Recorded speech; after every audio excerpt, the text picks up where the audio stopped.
Hey guys, welcome. My name is Mark Kateli. I have the greatest pleasure of having Jennifer Hopton-Villalobos here with me, our wonderful director at large, and she also happens to be the co-chair of the Lake Helen Committee. And today, before I forget, I must thank Jennifer. She has put together a beautiful presentation, lots of slides, and my first recommendation to you all is to grab a beverage and hang tight because these pictures are going to be super, super helpful.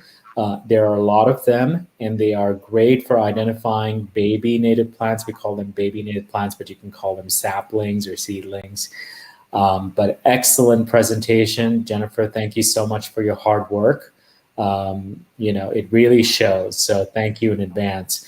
For those of you who are new to Cuplet Fern, please go ahead and subscribe. Okay, we are found at youtube.com/coupletfern. Matter of fact, this is our webpage right here. We have tons of videos, as you can see. It just keeps going on and on and on. Here that says subscribe. So please go ahead and it costs you nothing. And it happens to be the easiest and free way to show your support for us. So we'd be very appreciative of your subscription. The second way is to join Cuplet Fern. So our direct area is all of Seminole, all of West Volusia, all of the North Orlando suburbs that bleed into Seminole County, and extreme North Brevard that kind of just borders Seminole County. So those are our direct service areas, but we do have a lot of virtual learners that for one reason or another cannot actually come to any of our meetings or can't be in person with us. And we always recommend become a Cuplet Fern member. Matter of fact, we have a member all the way out in Pennsylvania, so distance really doesn't matter, especially if you are showing your love and support through membership. And membership can be found at fnps.org/join. Here's the form. As you go through the form, it's easy as clicking chapter, and you'll find Cuplet Fern right there. So FNPS, that's Florida Native Plant Society.org/join. And then while you go down through the form, the drop down will indicate Cuplet Fern. That's where you can select Cuplet Fern for us.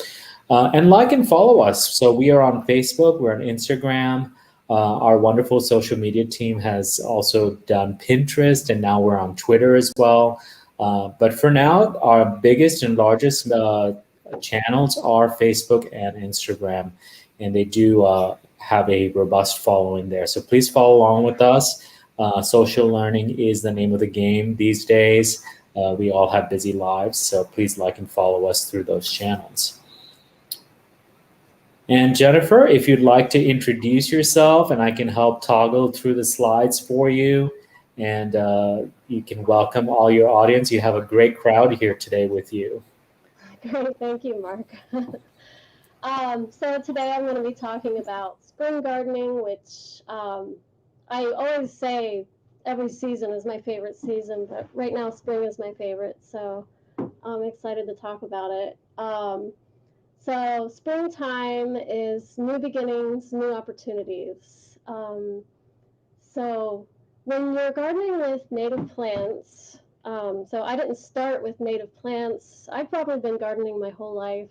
My grandma was a gardener, my great-grandma was a gardener, so they taught me when I was young, and I gardened with them, of course. And I have, we're in Florida, so I started out with tropical plants and, non-natives, like most of us. And what I noticed since I started gardening with natives is they change so much throughout the year. They have like their own seasons, and so when it's spring before the calendar spring comes, when it's winter before the calendar winter comes, because in fall also, because the changes in the plants and the insects that visit them. So right now it's really exciting because all these plants that have been dormant all winter are getting their new leaves or flowering, and after a while you know what to expect, and it's really exciting when it comes, and as they become more established they fill in the yard, and it's just every year is more exciting. Um, so one of the things I do, I like to collect plants in general, but native plants, of course, is my thing. And sometimes I get plants that aren't in the ecoregion, just because I want to see what they look like and see what if they'll live here. And if I can't visit North Florida, I'll just bring the plants to me and see what happens. So some of them, it's obvious they need North Florida, but others I've been surprised that they are alive so far and they've made it, and maybe they'll live a long time. So spring is a time when you get to see the results of the previous year's experiments, the visions or goals that you had the previous year, because when things go dormant, you wonder, is it going to live? Is it going to make it? Is it just a stick in the ground? You don't know. And then a lot of the wildflowers, they die back and they just disappear. So when you start seeing them poke through the ground, you know they did live, and you've got a whole year to see what they do. And I consider gardening an experiment, because a lot of times you don't really know what it's going to do in your yard, if it's going to live, because every yard is different, every individual is different, how they care for the plant, and so you really don't know if it's going to survive, even if you start out with a healthy plant, or if you start out with an unhealthy plant. One of the things about yards is every yard or every property has a unique history. The soil conditions are often altered. Like when a home is built, they add fill dirt, and the fill dirt can change what would be the native soil. In my yard, we have a driveway that was put in by my grandpa, and I believe he used like sea bottom soil. It has shells in it, and like one time my child found a shark tooth in it. So that really has altered my front yard, the side front yard. And then other parts of the yard were used for vegetable gardening. So we had mushroom compost brought in and topsoil, and so that changes it. Like this should be a sand hill, but the soil is more rich than a sand hill. And sometimes I wonder, will the sand hill plants survive in it? And so that's part of my experiment. So every yard has some kind of thing that's been done to it. Some of them don't, and then you have a little bit less to guess with. And another thing about spring is I like to try to set my priorities and expectations for the year.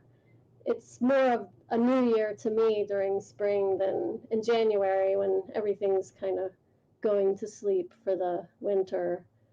So right now it's like I can see what survived, what didn't survive. Weeds are coming up, so then I got to prioritize things like that. So with spring, you get your new spring leaves on your plants, and they're shiny and bright green. They glow in the sun, and they're you're seeing what survived, because sometimes you don't know what survived. So for spring, it's anticipated by most people historically worldwide for the beauty of the plants, the leaves, the flowers. So the first plant I have here is Asclepias incarnata, the swamp milkweed that has the pink flowers. And this one's actually from a lake that I help restore. And I wasn't sure if they were going to make it, because the butterflies ate them almost as soon as they were planted. They were relentless. So I wasn't sure if they got enough sunlight to make it through the winter, and so they came up, and sure enough, there's the aphids. And those aphids are actually oleander aphids. They're an introduced species brought in by the nursery trade. So their host plant is actually oleanders, not milkweed, but they do prefer milkweed also. And the um, the predators for aphids can't eat them really because of the toxins that are in the milkweed. Cardinalide toxins, and that's the same reason that you know monarchs consume milkweed. That's what protects them. So this next plant I have is that one is sparkleberry, Vaccinium arboreum, and um, I had to put a fence around it because we have goats, and the goats came along and probably within a few weeks of me planting it and just chewed on it. I think it was goats. I'm pretty sure it was goats. We also have deer that come by, so one or the other. Either way, I had to fence it off, and so I wasn't sure it was going to live through the winter, and I was so relieved to see leaves, the new spring leaves, because that means it's establishing, and it might be okay. And this is Solidago odorata Fedora, and yeah. goldenrod. Catherine's goldenrod, yep. And so this is one that disappears for the winter. And I was really, these leaves are really beautiful, coming out during spring, and during the autumn they even had, like red tinge to them. So Mhm. it's a great addition to probably either the back of a flower bed or in front of shrubs or trees. And this is starry rosinweed. And Really that one also disappears for winter. beautiful. I And didn't know. yeah, Wow. I had no idea if it would do that or if it was an annual. So a lot of plants like that, I didn't check to see if it was an annual or a perennial, and or if it just died because it was too dry or something. I didn't know. So it came Amazing. back. And the next one, this is Darrow's blueberry. They have the most beautiful foliage, and this one's had a little. I think deer were eating this one because this is the side of the yard where goats don't go, and just seeing the new leaves is the biggest relief. That's awesome. Yeah. And so, oh, and this is oak leaf hydrangea. That one I think is supposed to be a little bit north of us. But I'm finding there's the north side of the house. It's doing good on the north side of the house, and there's also another area under a oak where it gets dappled light, and it's doing good there. Yeah, they definitely need shade. Yeah, so I was really relieved because it's got really nice leaves all year round. It gives you autumn color, and mine haven't flowered yet. They must need to be a certain age. And that is the mayhaw or apple hawthorn, Crataegus estivalis. Is that how it's pronounced? Crataegus estivalis. Estivalis. Okay, okay, Estivalis. Um, that one got ate by goats also, and it's not protected, but it survived getting eaten, and it still has branches. And this is Walter's viburnum. That's a really popular one. Even in regular nurseries, you can find that often. And it has the nice spring leaves and makes berries. And this is Easton Redbud. It is so beautiful right now. It's just glowing with pink. Bees are all over it. It's also a host plant for a butterfly. Um, I have to say, I'm loving your pictures. I have redbud here as well, but I mean, this is like a textbook picture. Beautiful pink flowers, lots of them. I'd Yeah, be happy to have like maybe 4 flowers on a branch. it takes a while before it does that. It just has to be older. It kind of just disappeared into the background for years, and my grandma actually planted this, and she forgot that she planted it because it just, it got covered up by other plants and forgotten about, and now it's, producing tons of flowers, and it's gorgeous. So I don't know why it's not offered in nurseries more often. So much better than crepe myrtle. Um, so many native perennials go dormant for winter. They seem to disappear, and it feels uncertain that they will return. But when it does, it's really exciting. I try to, keep an eye on everything. I take pretty much daily walks in the yard, so I'm always looking to see if something comes back. And so this first one is a frostweed species, Chrysanthemum. I think it's the pine barren, not the scrub, but the flower might be the scrub and the leaves might be the pine barren. And this particular flower bed has all kinds of seedlings coming up in it.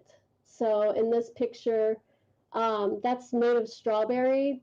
It disappears for the winter, it seems, or just about. Maybe it was covered by leaves, but now it's poking up. And that's what the flower looks like on in the middle picture, and on the right side. They get little tiny berries, but they're full of flavor. They're great. Last year I got a couple, so hopefully I'll get more this year. We'll see. I think they're a little bit north of us too. Um, and then the red where it's circled red, those are seedlings from the forked blue curls. They really seed prolifically. I've heard people say that before, and it's true.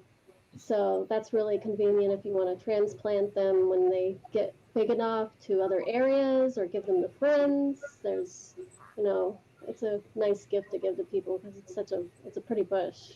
Even when it doesn't have leaves, I think it has an interesting shape. And that's what the flowers look like. Beautiful.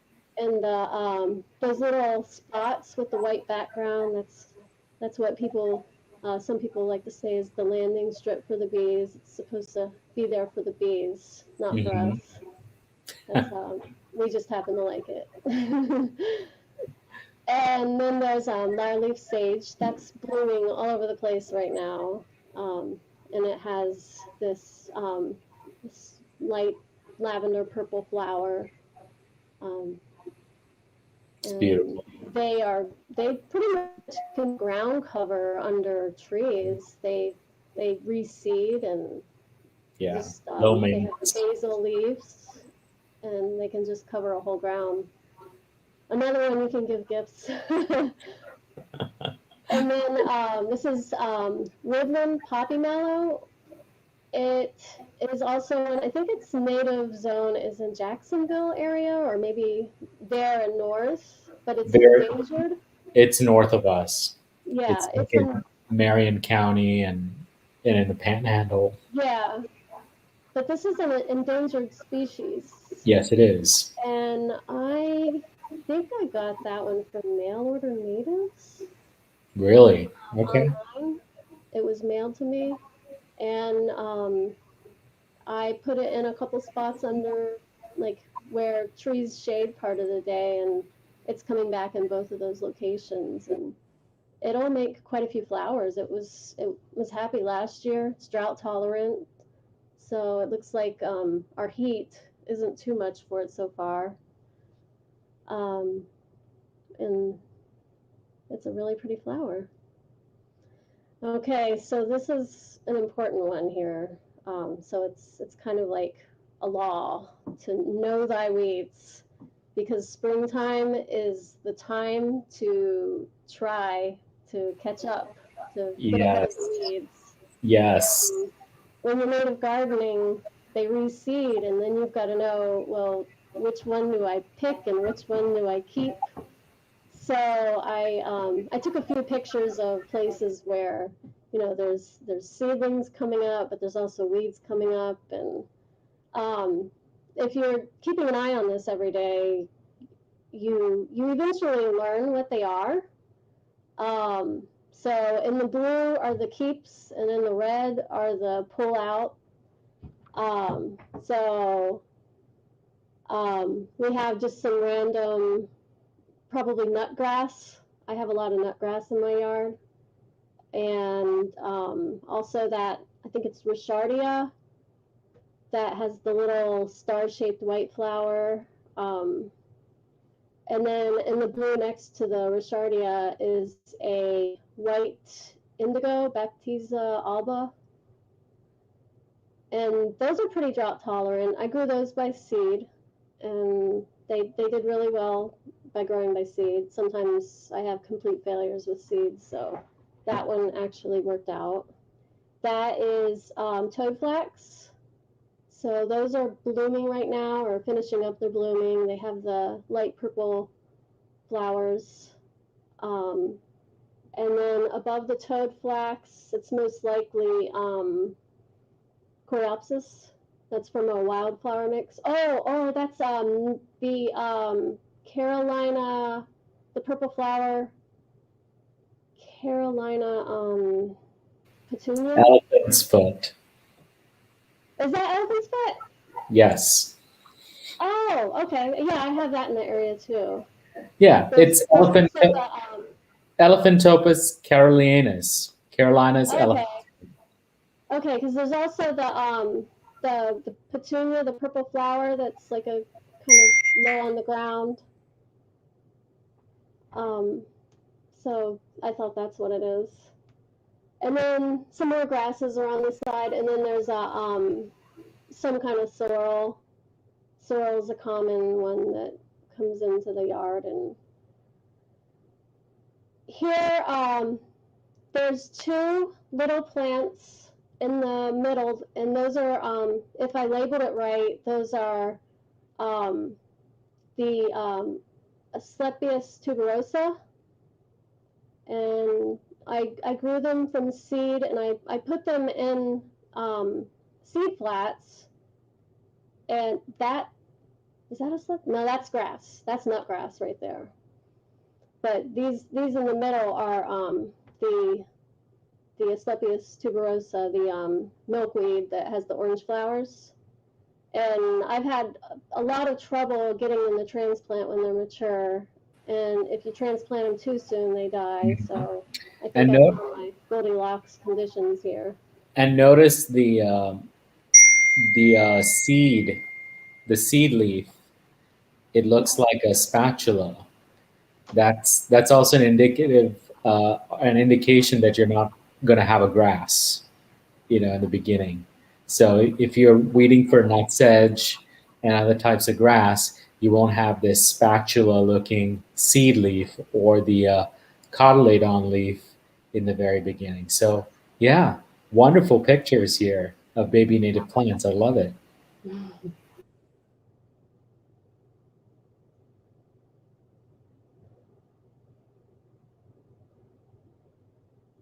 And that right there is a Leatris. I actually grew those in flats also and transplanted them just to see if they would survive. I have some that are still in the flats, but some I was anxious to get in the ground. They seem to, once they get started in the ground, they'll grow a lot quicker because their roots are allowed to expand outside of that little tiny container. And it looks like those are going to make it. It's been at least a week. That was probably when I first put it in, but they're still alive today. But it looks a lot like grass. So you've got to really look at your weeds. Look at the lines in the weeds, the baby leaves, the cotyledons. So next we have planting, expanding, and how to gradually kill your turf. I know a lot of us native gardeners do not want turf yards anymore. We would like to minimize our input into, water usage and fertilizer, and grass is just you know, why put so much effort into that when you can have these beautiful native plants that benefit the insects and the birds? And so that first picture was that was a I'm having a brain freeze here. Passion Passion flower, flower. Passiflora incarnata, I believe. The pine passion flower. Is that incarnata? Pallida. Pallida. Okay, so that's the one that has the more delicate leaves, Hmm. and kind of like the light purple to white flower. Yeah, I remember when you ordered this one. I thought it was pretty cool that you did your homework and you chose not Suberosa, not Incarnata, but this particular one. So I'm excited to see what you find, a couple of years down the road. Is it thriving? Is it Right. It roots really easy, so I actually was able to take cuttings from what I ordered and root them, and that's one of those. amazing? So, folks, if you are interested in Passiflora pallida, now you know Jennifer's tips on propagation. So I have it growing. Hopefully, it will decide to stay on the arch, and the arch is going between two different flower beds. So two flower beds will become one. I think it's actually three flower beds that become one. So you start by making your plant beds. You start with one. You don't want to overwhelm what you do. I mean, you can, but then it's hard to keep up with everything.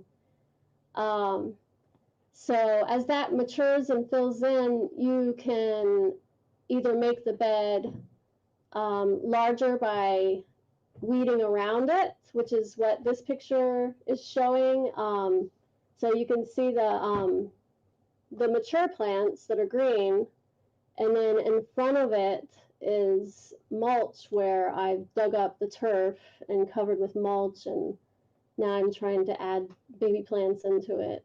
And once they mature, I will weed around it again and add more plants. I try to keep the taller things in the middle and layer it, but sometimes there's something tall, like in this one, there's a Leonia lucida, and that's going to get big, so it's going to end up being like a lobe. And you just go with whatever happens, whatever looks good. Sometimes it just comes as you're walking around trying to figure out where something's going to go. Sometimes you don't even have a plan. So you should expect your preferences to change over time. This particular bed, um, it's it has natives and non-natives. Um, It has a lot of salvia, I it can has a tell. lot of salvia. There's a red rose in there.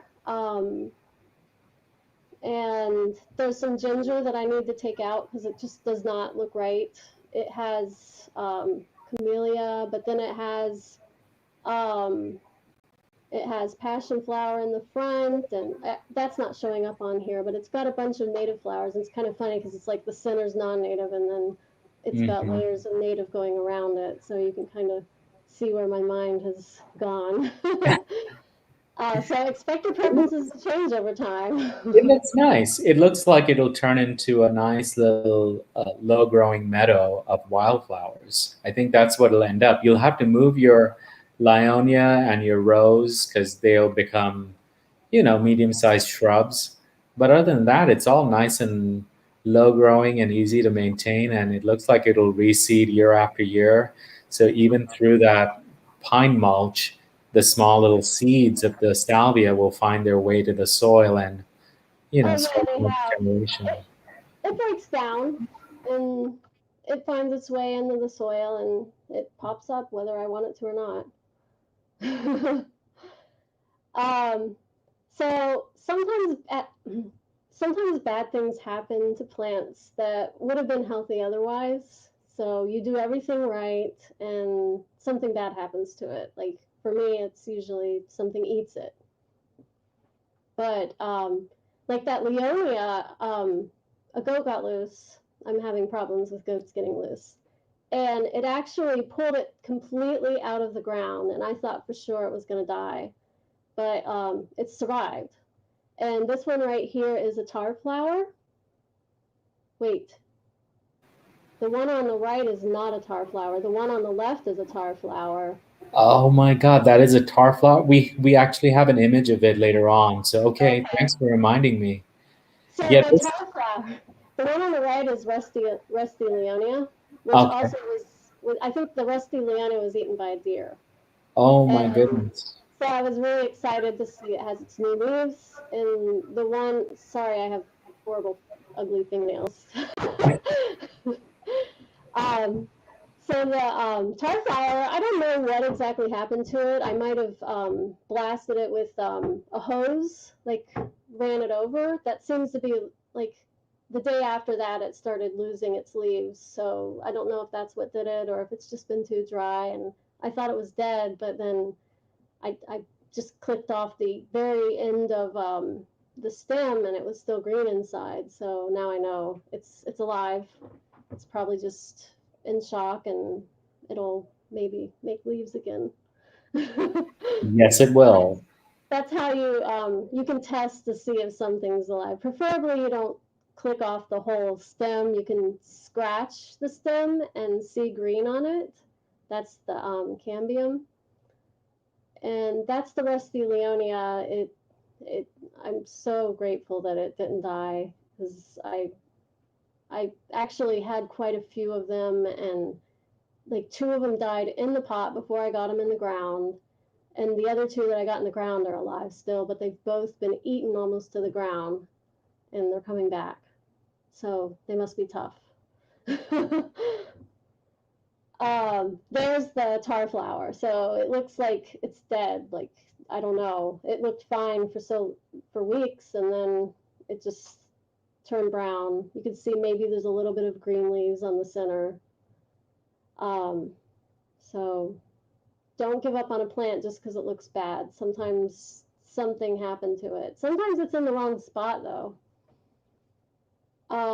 So I hear a lot of this is a really common thing I hear or see people suggesting when you have a plant that goes into shock, just cut it down. But leaves provide plants with energy. It's how the plant eats. The plant uses the leaves to photosynthesize. Sometimes the stems also do that. Um, there's energy in the stems and the leaves. So when you chop it down, you're taking away the resources that it has. If you just let it be, keep it watered, keep it mulched, it Right. will prioritize where its energy and I nutrients. I just want to add to that, and the thing I wanted to add is, um, don't whack a tree that is in stress. A, you're causing a wound, so more pests or pathogens can enter the plant. B, the plant has to now heal itself. It was already stressed out, and you're healing it. The plant is now trying to heal itself.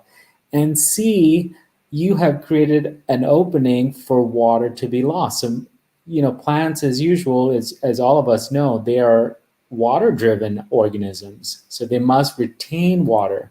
But by opening up a wound on an already stressed plant, now the plant has to start fending off water loss as well. So, yeah. And also, when you cut a plant, it it's sending a message to the plant to make new growth.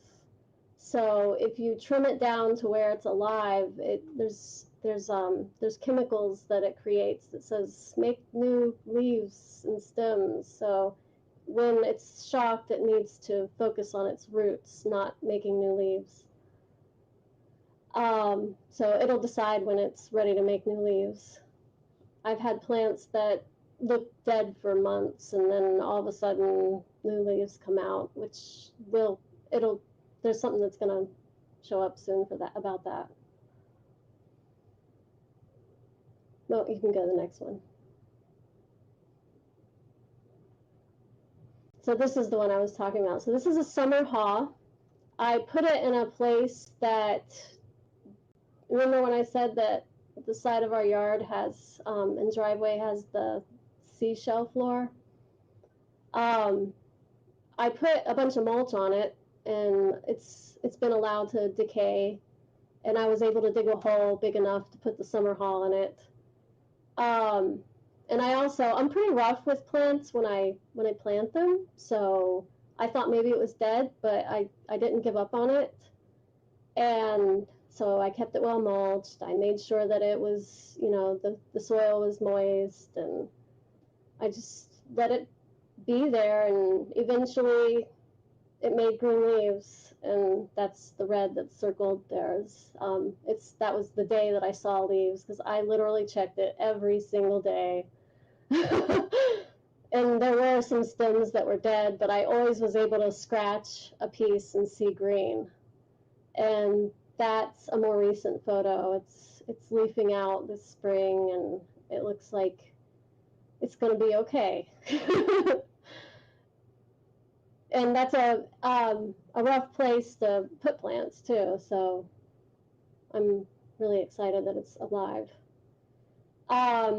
So this is a controversial thing, but through my experimentation and failure, I've found that this is a really important thing to consider. I don't blame nurseries. It's such a low profit margin. There's only so much they can do. Repotting plants stresses them out, which means then you've got to take really good care of them, and they'll end up, not looking good enough to sell. So it's not like they can repot plants constantly, and it costs a lot to hire people to do that. So there's only so much they can do. So we buy containerized plants. The material that's in a pot, it's meant to be porous so that the water runs through it, and that doesn't match our soil. So it's really important to try to get that off of the roots as much as you can, so that the moisture level is the same at the roots as it is around the roots. Otherwise, it's still going to run freely through that material and go into the soil. And you might end up with a plant that's dying of dehydration. Containerized materials or plants, especially those in gallon-sized pots, often have serious problems as poor potting up techniques. This is another thing I see a lot of times, and I don't think it's intentional. Little plug pots, some of the ones that are material that's compost, it doesn't always break down as quickly as it needs to, and the roots end up just kind of circling in that tiny little plug pot. And then when they repot it, they don't take it out of that plug, they just stick it in another pot that's bigger, thinking that the roots will grow into the bigger pot, and they don't, or only the feeder roots do, and the primary woody roots stay in that plug. And then you end up with a big problem, because I get plants in gallon pots and find out the roots, the primary roots, are still in that little plug size thing. So they end up being like circling roots, J roots, tangled up woody roots. If these problems with the roots are not corrected, they become woodier and more troublesome the older they get. It becomes harder to correct them. And if they become girdling roots, then the tree can kill itself. So on the right, you see, this is a tree that already died. Somebody took it out of the ground and found out it looks like it never expanded beyond the size of the pot. And this happens to me all the time, actually. Oh, well, it used to happen to me all the time. Now I try to correct those problems. And sometimes it'll kill a plant. Some plants can't handle it. I've found that Vaccinium species don't like it a whole lot. And what else doesn't? The native azaleas don't seem to like it. I'm hoping with some of these, the way they grow suckers, that might help help them grow roots beyond that zone. But the picture on the left shows the way that a tree should look. You have your primary or your root flare that should be out of the soil. The root flare should not be buried. And then the roots grow horizontally and then down. It's not supposed to be like a carrot. So this is a plant that I have Leonia lucida, and I took it out of the pot and rinsed the soil off, and you can see the roots are actually the size of a plug. It was a plant that didn't grow out of the plug, and I had to at least try to correct some of it because I just felt like it wasn't possible for it to live if I didn't. But I didn't mess with it too much because Leonia is really sensitive to root disturbance. But it does grow by suckers. And so I just took like a couple of the woody primary roots and straightened them out and mudded it in. And here's a video that shows absolute perfect circumstance, because that tree right there, when I bought it, it had bad roots. I pruned the roots during autumn. I put it in a pot and gave it 1 full year to grow in the pot. And then I planted it at the lake, and the roots are beautiful and perfect. And all right. Well, let's mute ourselves and watch this video real quick. Okay.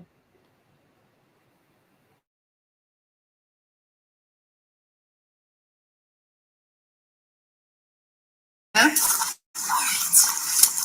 so now I can rinse the rest of the soil off. But it looks like it's not a good problem at all. It's fabulous. This has been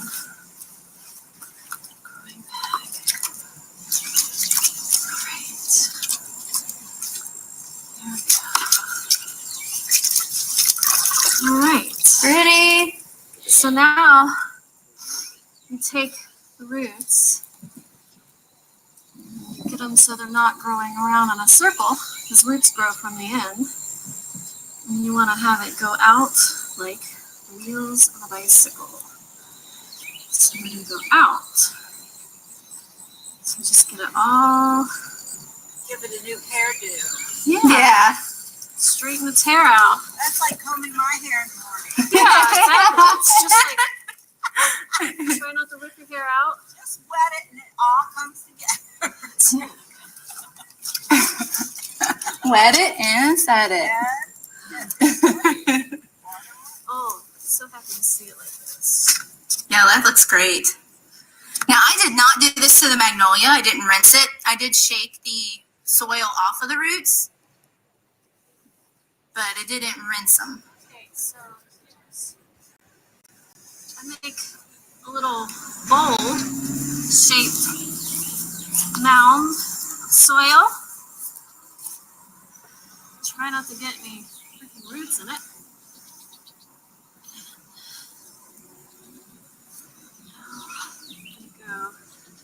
Go over the bowl, spread the roots out.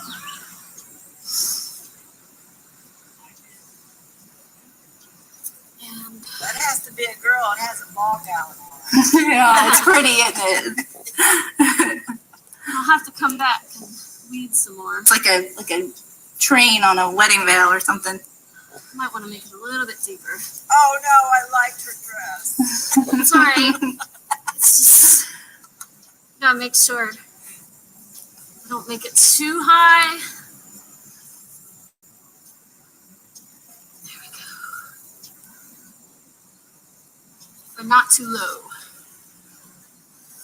So I'm going to zoom out again.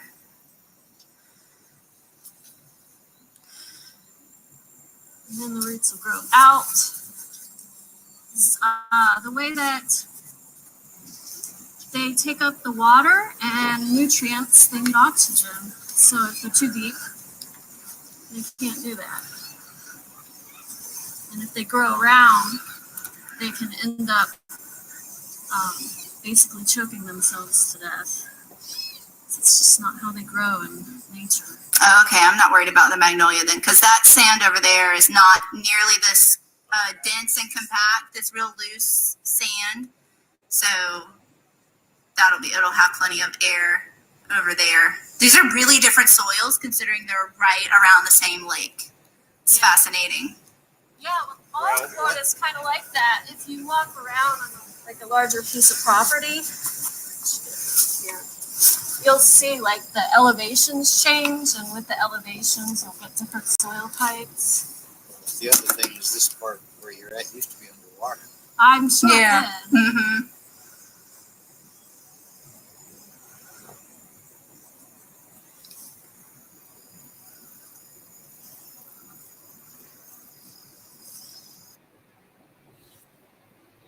Pretty cool. Well done.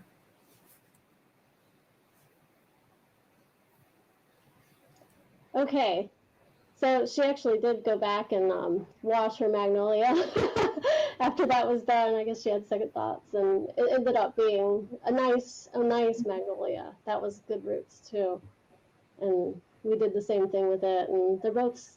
I hope the other one's still alive. What ended up happening with the tulip poplar is the lake levels ended up raising so much that it's been in water. So I don't know. I'm kind of sad. Yeah, chances are it's not going to make it. We'll see. If it's inundated at this point, it can only withstand inundation for a certain amount of time. But if it stays inundated, that's when the oxygen can't really get into the soil, which affects the soil's ecology. And that's what changes things from upland to wetland to transitional, etc. So yeah, unfortunately, I don't think it will make it. I'm gonna wait out there and check it. Maybe it's in a little safe spot. So part of this is something you can do throughout the year, but spring seems to be the best time because a lot of the plans that you have end up being really big. Like last year, I planned the whole backyard thing, and so that took all year and is ongoing every year now. So one thing, you can expand your existing plant beds or create a new plant bed, figuring out ways to replace your turf with ground covers. I think it's interesting to mix your ground cover with different types of plants so that you have interest throughout the year. And also, wintertime, some of them go dormant. So when you have plant islands, they can dominate your landscape, and you'll see that paths form. When you take your walks, you figure out where you like to go, and it becomes a little path, and sometimes two plant islands become one. And so it's kind of exciting to just see how it changes. And there's also the question of to keep or not to keep. A lot of us native plant gardeners end up looking at some of our older plants that are non-native, and we ask ourselves, do we want this anymore? Is it really that important? And sometimes you pull up some of them. Like this year, I'm going to have to get rid of some ginger. And you can see some of the leaves on this picture here on the left. That's the ginger. And I know it's going to keep expanding out, and it's just not the right plant anymore. I might put it in a pot or something like that. So this is a picture of the plant bed that I had showed before, but you can kind of see where I've dug a new area and then I mulch around the edge of that. And that's basically what happens over and over and over again. And on the right is a Simpson stopper that it went into a little bit of shock, but it's coming back. And below it, I have twin flower, and the twin flower is spreading really nicely. So it gives it a nice appearance year round, really. It doesn't look like that particular variety of twin flower goes dormant. So there's swamp twin flower, and then the pineland twin flower, and the pineland twin flower kind of turns red and goes a little bit dormant, and the swamp twin flower stays green year round. Good to know. Good to know. I do not have the swamp twin flower at all. So, It's as long as your soil conditions. Oh, you're talking. It kind of broke up for a second there. I found that swamp twin flower does good in normal soil conditions. Probably not dry. I haven't put it in anything that's dry, just the lower levels of elevation in the yard. So this is one of the spaces, a view from a distance. It's a work in progress. On the left and right are two garden beds that have become one with a path in the middle. And many of us didn't begin our gardening journey with native plants, so some of those are non-native, but I also have native plants growing around or in between them. So if you see the red flowering plant, around the edges of that I have some goldenrod growing, and then I have on the arch is the passion flower. I also have man and ground and sky cluster blue sky. I don't know what it's called, but I think you know what I mean. What is it? sky blue cluster vine. That's it, yeah. And then to the right of the arch is Dune sunflower.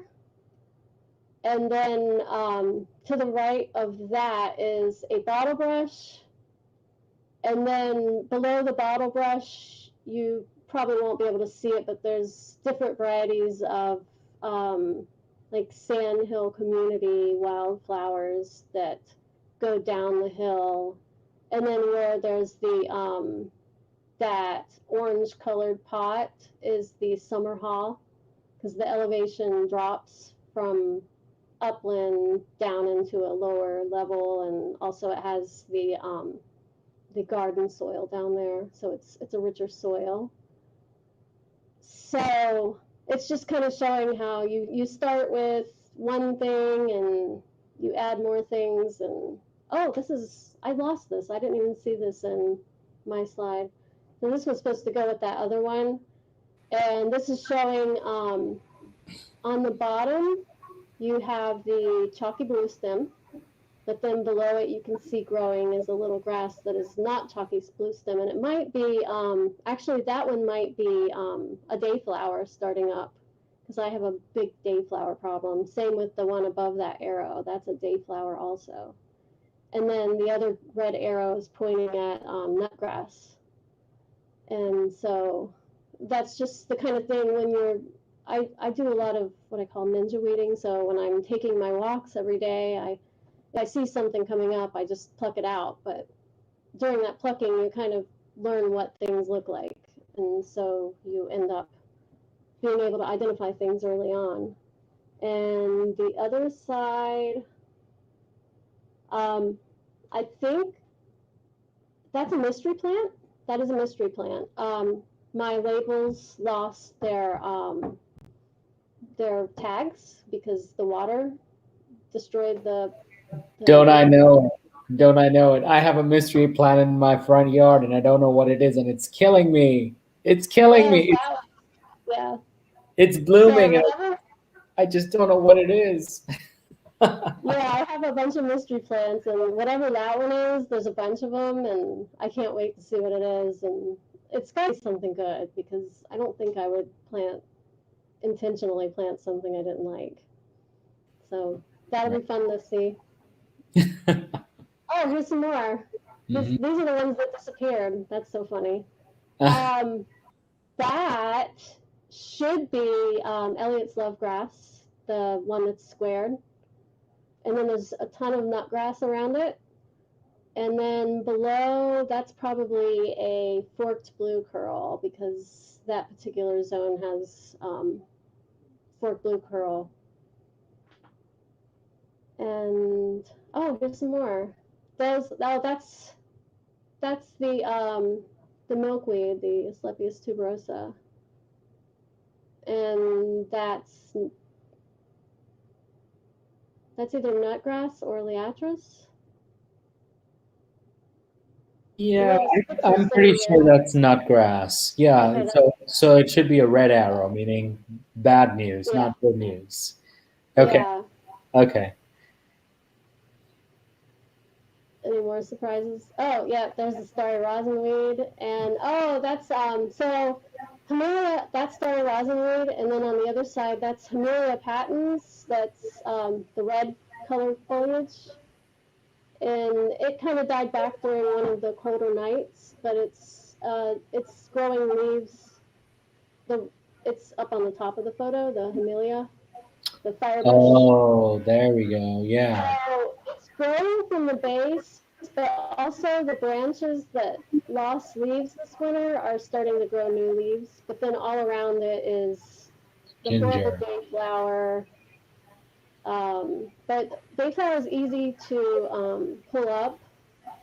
It's so persistent and numerous. It's hard to keep up with. But I'm trying to get it up as quick as I can so that it doesn't reproduce so much.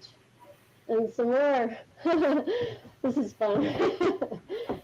So the blue arrow on the left is a mystery plant, and then around it are grasses, and that round leaf is a native, but it kind of dominates, and so I don't like it to go into my flower beds.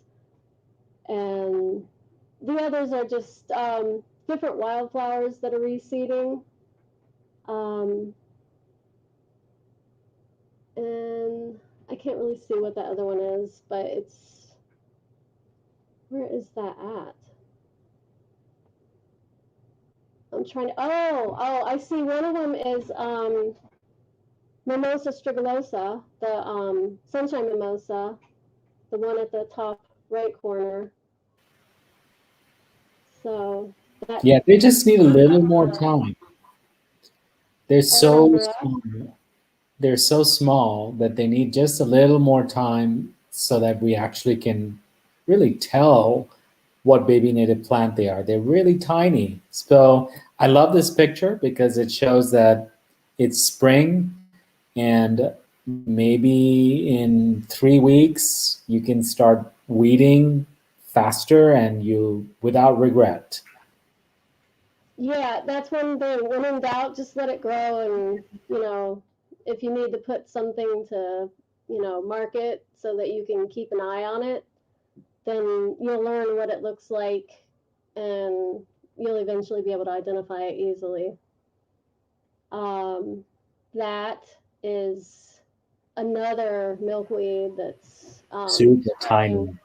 in the middle of a bunch of grass, and I was Yeah. afraid to pull up the grass because sometimes you'll pull it up and the horizontal roots will, pull up the baby plant with it, and Asclepius is that particular milkweed is really sensitive to disturbance. So the grass wasn't pulled up yet. And on that side is another mystery plant, but I know what it looks like. It's still mature, but I just can't quite identify it. And then another mystery plant in front of it. So if you have mystery plants, just keep an eye on them, and they'll reveal themselves when they bloom, if not sooner. That's a repeat of that other one. So this is where all my pictures went. They were vanishing. Sorry. Okay, the show should be over here.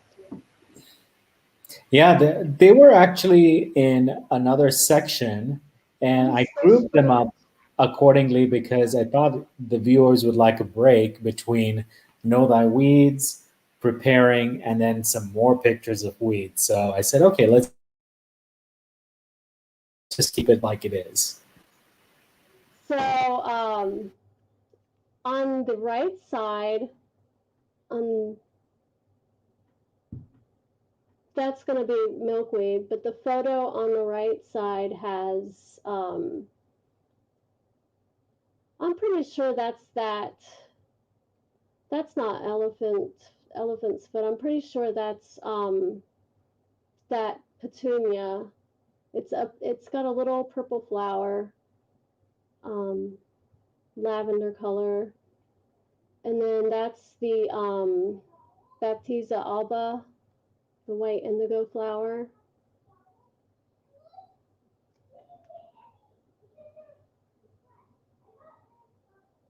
And I can't see that. Oh, that's probably toadflax, and that's grass. Yeah, and then the red circles, guys, those are all the dayflower, Camelina species, Yeah, invasive. yeah, those are popping up all over the place. When they first came up, I was really hoping they were volunteers of something I wanted, but they shine and they're kind of like succulent like on Hmm. their stem.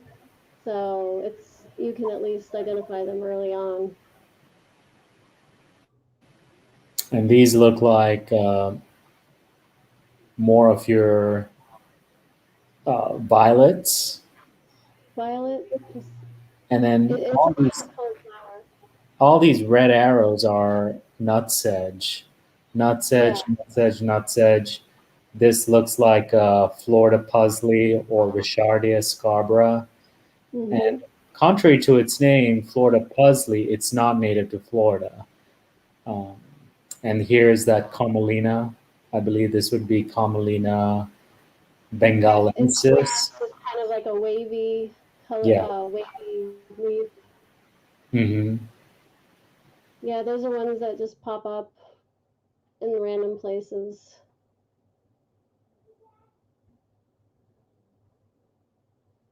All right, so failure happens.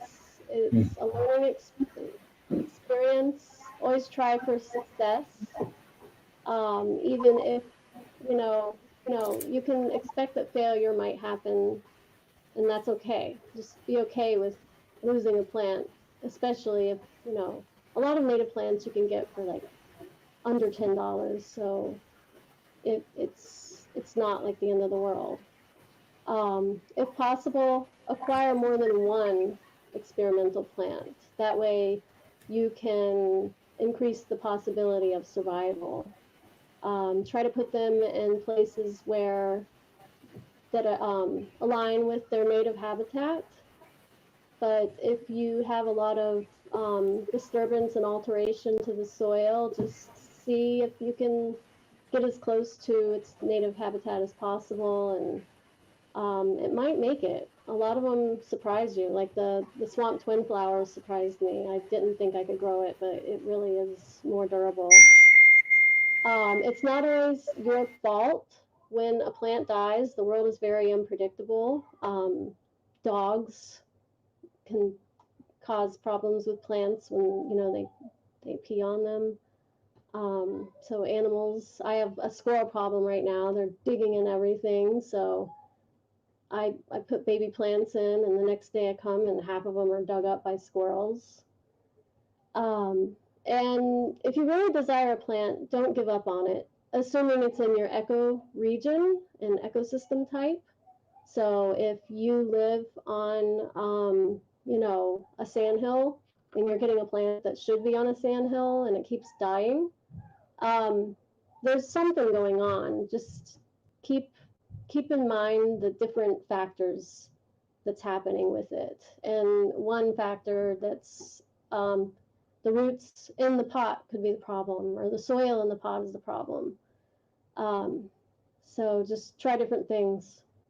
Um, Cuplet Fern offers plants at plant sales throughout the year, and they're really good prices. So you're going to be able to get, reasonably priced plants that you can Hmm. experiment with. Our next Uh, plant sale is on April 17th at Sanford right. Garden. So, in case you're a member, you can pre order plants and it'll be a good turnout. The Bromeliad Society is going to be out there and they'll be selling bromeliads too. So, you can double dip, get some bromeliads that are Florida friendly, and get some native plants. And change is inevitable. those plants that are 1 foot tall when you buy them might grow to be 20 foot tall and 20 foot wide. And that's okay. But when it's tiny, like I have a maple tree that's 6 inches tall. And right now it's got shrubs and wildflowers growing around it. And eventually it's going to shade out the wildflowers, but that's okay. It's a nice way to get a tree that will do so much better when it's young, if you plant it when it's young versus a mature tree. And you just watch it grow up. It's your baby. So results. So this is a fringe tree that I got from mail order, and I was really confused with the roots. I couldn't tell if these were adventitious roots or if it had like a really deep taproot, and those were the roots that it was supposed to be. So I asked some professionals through a online group, the Garden Professors, where I should plant it. And, they red marked it. So I put it back in the ground after that, and it's blooming this year. So it's okay. It survived its abuse, and but the roots were really nice. I think they just have deep tap roots. They grow in dry areas, right? From what I remember. I know mine's in a dry location. And here's some more pictures of mature trees that ended up dying in the ground because of root problems. So you can see these roots are growing in a circle, like they were in a pot. And they never expanded beyond that zone, even though they were put in the ground and, you know, the owner tried to take care of them. It didn't work out. So, and what's really sad about that, because this has happened to me a lot of times, is it doesn't happen right away. It takes, 6 years, 10 years, and then it dies. So you lose a lot of time. And that's the worst part about it, is the time that was lost. And on the right is, that's my fringe tree. It's going to make flowers. That's what it looks like right now. It's got the fluorescent green and yellow leaves with little baby flowers. And that is the summer haw that looked like it was dying. It's alive and growing, and it's in a really tough spot. I noticed one thing you can look at is growing requirements, and you want to look at the pH. And for that particular one, it accepts low pH and high pH. I forgot exactly what it was, but it was within a range where you can have partially acidic to partially alkaline soil conditions. And that particular area is slightly alkaline. And so I thought that would be a good experiment to see, will it survive over here where nothing likes to live? And so far, good. It doesn't look like much right now. Also, it's like the camera won't focus on the tree. So you can't really tell how it looks. Nothing looks as good as it does in real life with a picture. So that's that particular tree.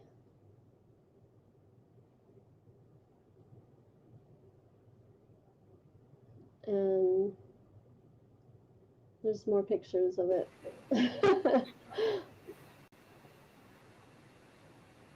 That is a Leonia that it looks like what happened. One of the things I did was I put one in the ground without washing the roots, and it looks like the main part of it died, and then one of the stems is alive on the outside of the area where the plug pot would have been. So I'm hoping that it rooted outside of it, and that's going to be the part that survives. No! Oh, this is the one the goat pulled out. That's right. The goat pulled it out. So, and here's another one that I did root wash and corrected the roots, and it looks pretty good, but somebody ran it over. I think a dog did. So it's flattened out, but it's still surviving, and they get really big, so it shouldn't be a problem.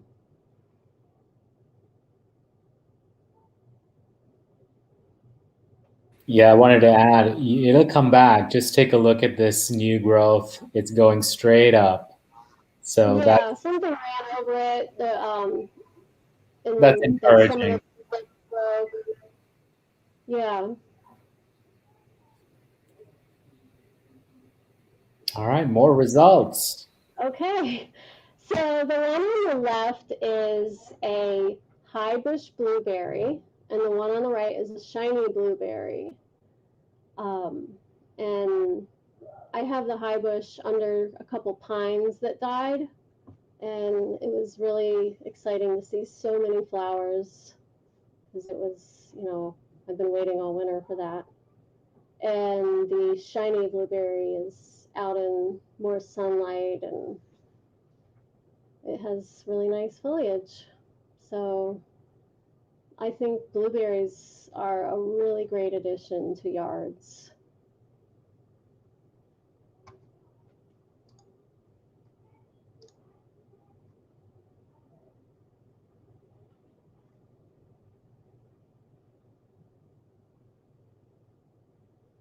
You click, okay. And here's a failure. I don't know what exactly happened. This was actually like one of the easiest plants to grow. It was the native porterweed. And I guess it didn't like it this winter and totally died. But that's what happens. It didn't die everywhere.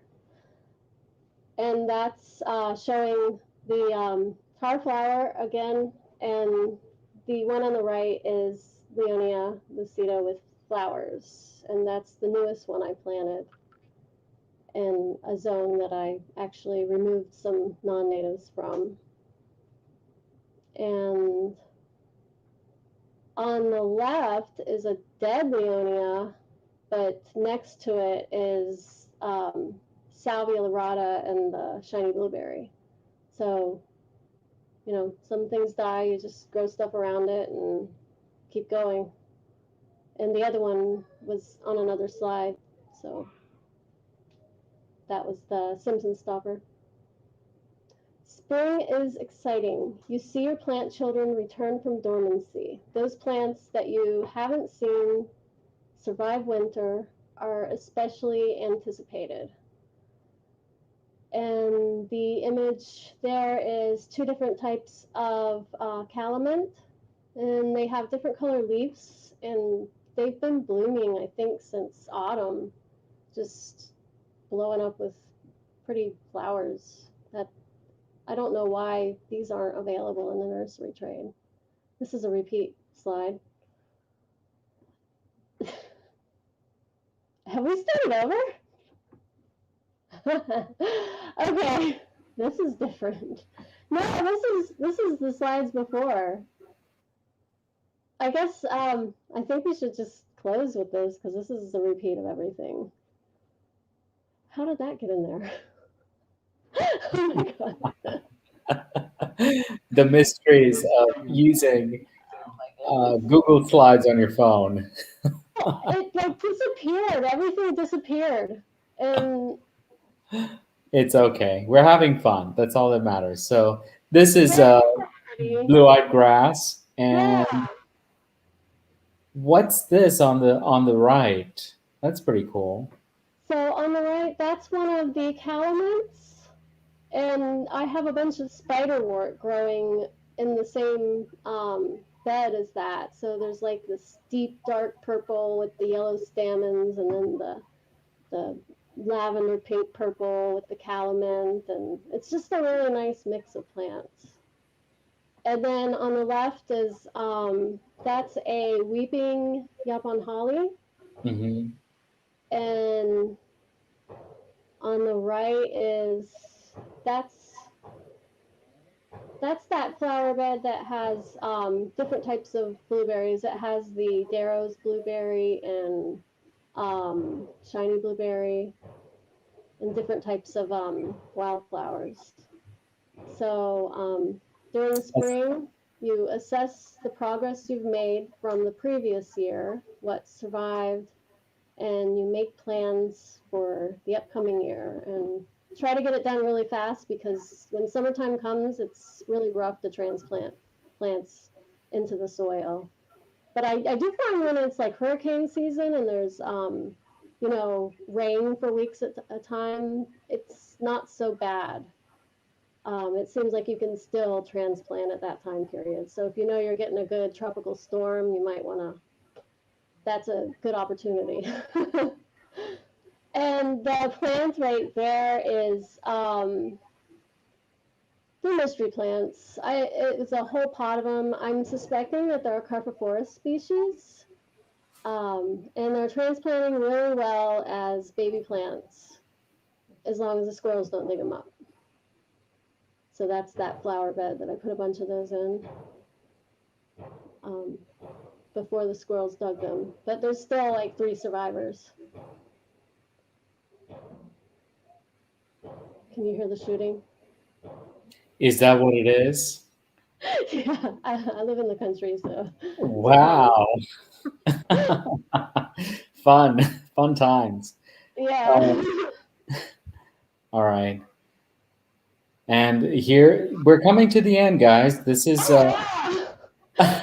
is so funny because all this stuff disappeared and I didn't even know it was in there. So this is a flower bed where I was like, okay, it's non-native and I'm done with it, and I just killed it all. And that one is the philodendron that gets really big and can like grow the size of a yard, and I just killed it with a friend of mine. So now I'm doing it in this little area. It's a walkway that leads to a fish pond. And so I'm just going to put some, it stays moist in there. So I'm going to try to put some like more wetland style plants in there. So that's my plan for the next few months. And that's a zone where I redid the plants there, and I added a lot of the plants I bought at the plant sale, the Leonia, and there's twin flower, Leatris. yeah, see some Conradina in there too. Yeah, that's from before. It's good work. Can't wait to see it in a couple of years when it's all grown up. Yeah. It's gonna look nice because it's right by the walkway. Right, and then along the walkway I have the blue-eyed grass growing. I think I introduced twin flower, so that'll be interesting to see. I love that. And then there's also the Baptisia alba. All right, questions time. So 1 second, let me go back that way. Let me click this. All right, and Patricia writes, so exciting to see them come up. I love this, to see the seedlings and try to identify them. Yeah, we get a lot of questions, Patricia, about baby native plants. We actually did an episode not too long ago on baby native plants, but this presentation actually supplements that very well with beautiful pictures that are very useful and informative. Many of our YouTube viewers particularly like this format because it helps them understand baby native plants while listening, driving in the car, watching it passively while you make dinner, stuff like that. So this type of outreach works very well for that. Morris writes, why isn't everything labeled? Isn't it harder when you don't label them? Well, Morris, it's because we're still waiting to see what they truly are. That's our guess. And chances are that it is that plant that we're talking about because Jennifer has introduced it into her yard and they have reseeded. Is he talking about like labeled in the yard? He's talking about both, like maybe in the yard and then maybe in the presentation as well. I have 3 kids. and I'm not the most organized person. So You're sometimes doing your best. I just throw things in the ground and try to take care of it. But I also walk the yard sometimes 3 times a day. So I'm kind of, I know what's there. I can see when an animal has walked in my flower bed because I'll see like I a love that. print or You they'll have a step on a very, plant and it's bent over the wrong way. It's yeah, like I I love can. that. You have a hands-on connection with your yard, given the fact that you have 3 children. So you're doing pretty good. They stay Um, out of. They never stay out. Morris adds, are you watering these seedlings on a regular basis? That's a good question. That is a good question. When I first put them in, I make sure they're mulched well, but not buried. And I'd say maybe twice a week I water them. I always, I do a finger test. I stick my finger in, and if it's dry, I water, and if it's wet, I don't water. But the mulch is helping to keep it moist right now. It's a really dry time, so that's that's a good question. Excellent. Any parting words for your viewers? Um, well, it's the best time to autumn is the best time to plant mature plants, but this is a really good time to plant them also. So hurry up Yeah, and get out there before it gets too hot. too hot. Amen. Yeah, And weed while you can. weed, weed. Otherwise, That's once the that's summer 90% rain of happens, gardening. set in. Yeah, weed while you Yeah, can before the summer rain set in. keep the mulch on it And to take, hold the soil, the yeah, moisture in. right. Well, very good. Those were all the questions for now. I'm sure we'll get some more afterwards. But Jennifer, we've been at it for close to an hour and a half. So thank you so much for these wonderful slides. And I know some of them are repeats, but that's totally fine. They're all very educational, and they had great visual appeal. So I really appreciate the hard work that you put into this. Thank you. Thank you. All right, folks, that'll be all for now. We'll talk to you soon. Until next time, bye bye.